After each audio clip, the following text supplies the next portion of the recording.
Nabala? Bilisan niyo lang. Kami nagpupulong. Binabaluktot ng taong ito ang ating tamang relasyon sa Diyos. Wala akong pakialam sa inyong pananampalataya. Ang tungkulin ko ay ang tahimik na pamamalakad ng gobyerno ng Roma. May nasabi ba siya laban sa emperador? O laban sa gobyerno ng Roma? Hindi naman po tuwil ang kontra, pero Hindi ko siya sakop! Isin niyo siya sa ilalim ng inyong batas. Pero nagpapakilala siyang hari.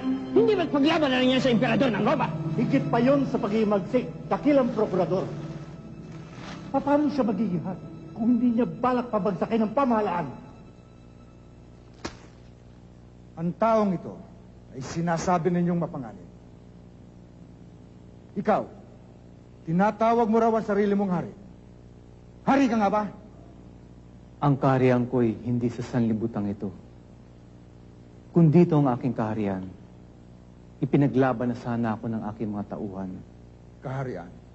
O hindi hari ka nga? Kayo na nagsabi na ako ay hari.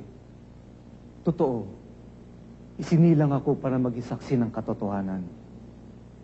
Ang lahat ng naniniwala sa matuwid ay nakakarinig sa aking tinig. At ano ang matuwid?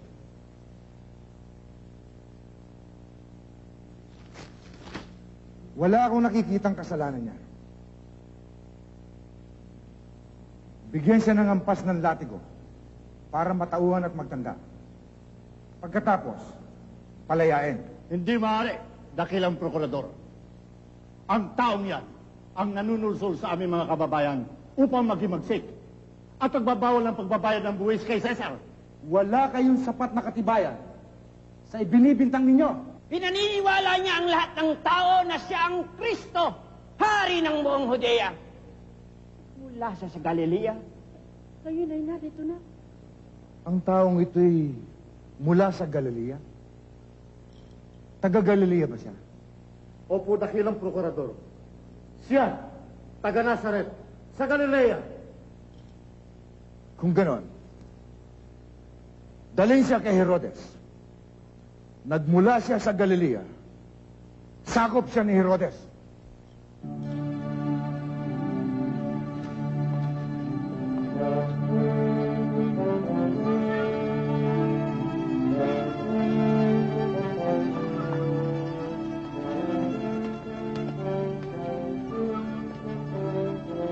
Nandito daw po si Jesus.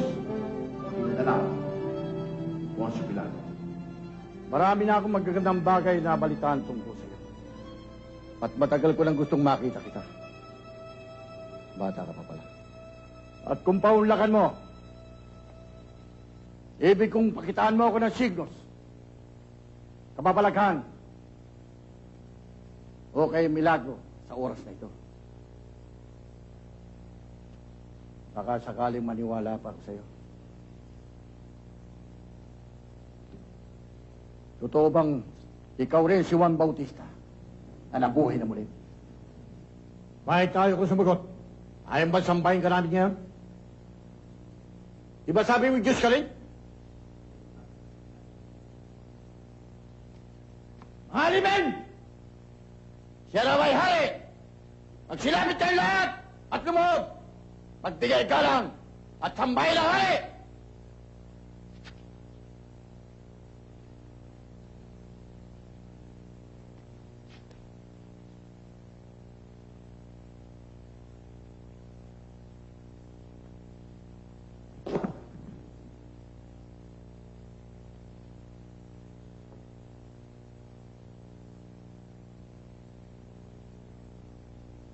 Nung una, gusto ko tayo papatay. Dahil natakot ako sa'yo. Mangamba sa katanyagan mo at mga pag-iimalan. Yung pala'y isa lang inutil na ilusyon.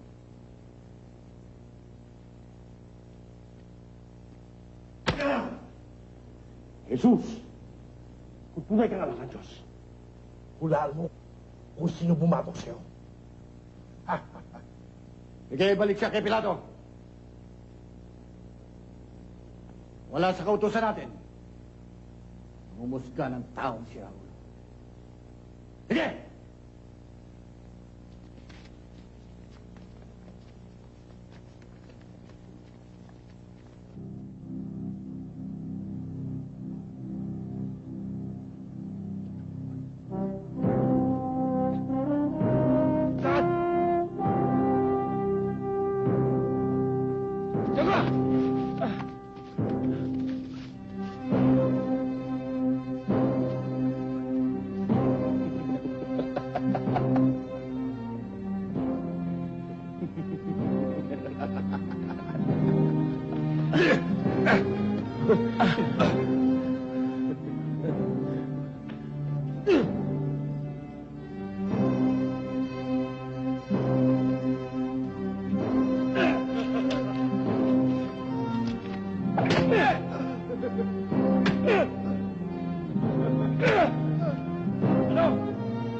Siya ang hari! Nabigyan ng korona! Nasaan kayo? Nasaan kayo?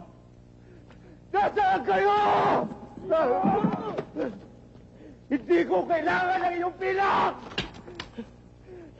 Dahil walang kabayaran ng makaparal niya! Walang kasing halaga ang aking Panginoon! Ang aking Panginoon! Ang aking Panginoon!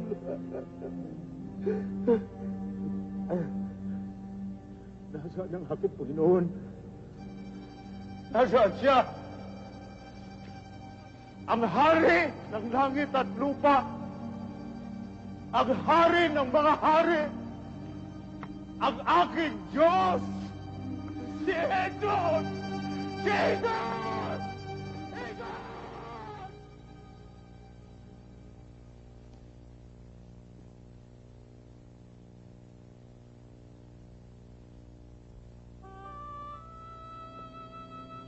Si Rom, tingnan mo ang lalaking ito.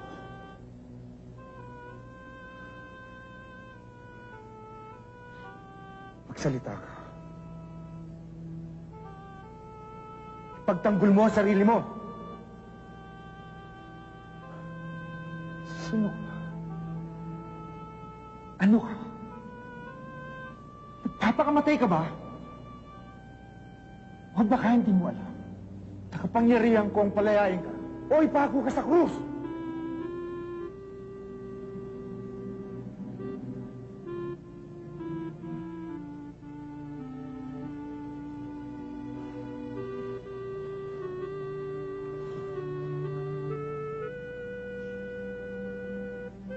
Ano ba ang dapat kong gawin sa tao nito? Palayain mo siya. Huwag mong dungisan ang iyong kamay sa dugo ng taong walang kasalanan.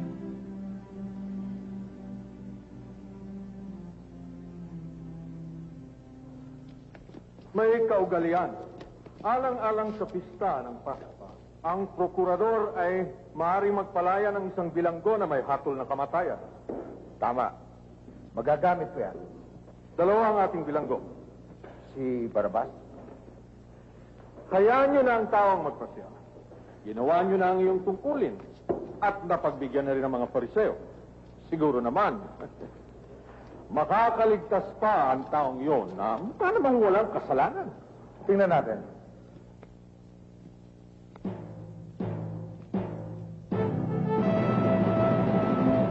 Barabas ang aking sigaw. Si Barabas ang sisigaw natin. Si Barabas ang sisigaw natin. Pero kailangan meritos natin ang ating guro. Napakabuti niyang tao. Pananagayin ba tayo ng puro baril? Ang kailangan natin na si Barabas para mamuno, para ipagpatuloy ang ating kilusang. Di ba?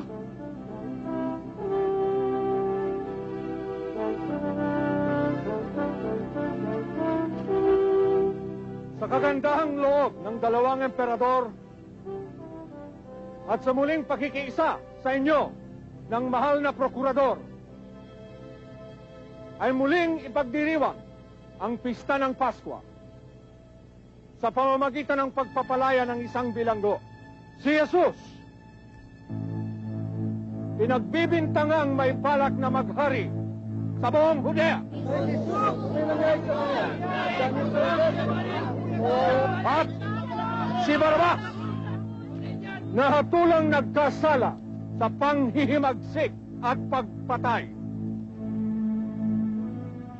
Sino sa kanila ang gusto niyong palayain? Naririto ang inyong hari, si Jesus. Wala kaming kinikilalang hari kundi si Cesar!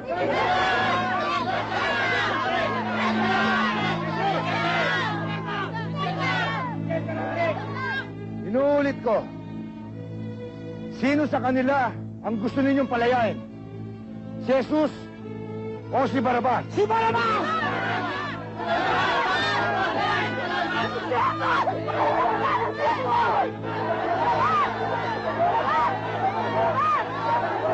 Palayain si Barabas! Si Barabas!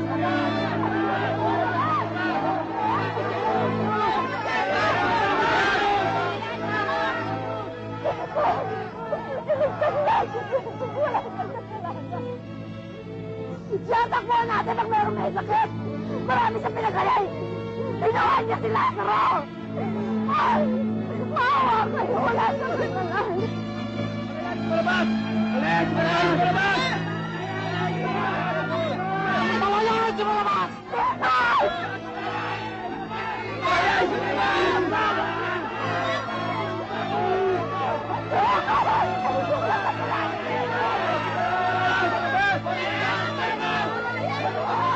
Ay, wala sa pinagaling!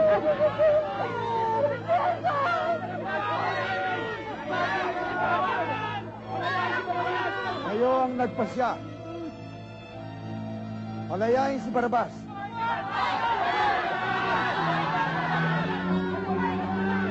Kamatayan sa krus para sa Nazareno.